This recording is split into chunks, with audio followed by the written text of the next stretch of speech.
Do you think Ilia truly has what it takes to reach Conor level status in the UFC? I think the UFC is in a weird position where the old guard is currently leaving and the new guard is on their way up, and Ilia is the best of the new guard, and the UFC is pushing them like they don't have anybody else to push because they don't.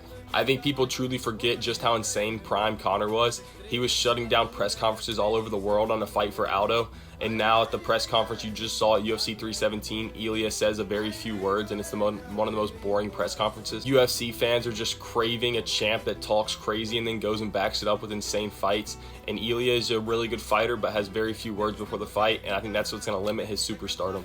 With that, I still see Ilia as one of the faces of the UFC for the future. He's that level of a fighter where he's going to just continue winning big fights, but I don't think he's going to promote himself enough to get anywhere close to Conor. I think the Irish fans that were behind McGregor are not comparable to the Spanish and Georgian fans that are behind Ilia as well. The Irish fans would travel all over the world to be behind him, and it was life or death if he won or lost.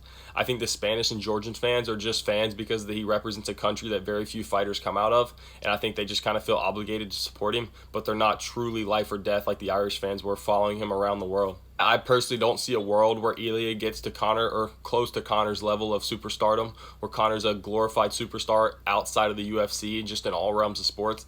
I think Ilia is going to be an MMA superstar, but I don't think he gets the worldwide, outside of the sport superstardom that McGregor gets.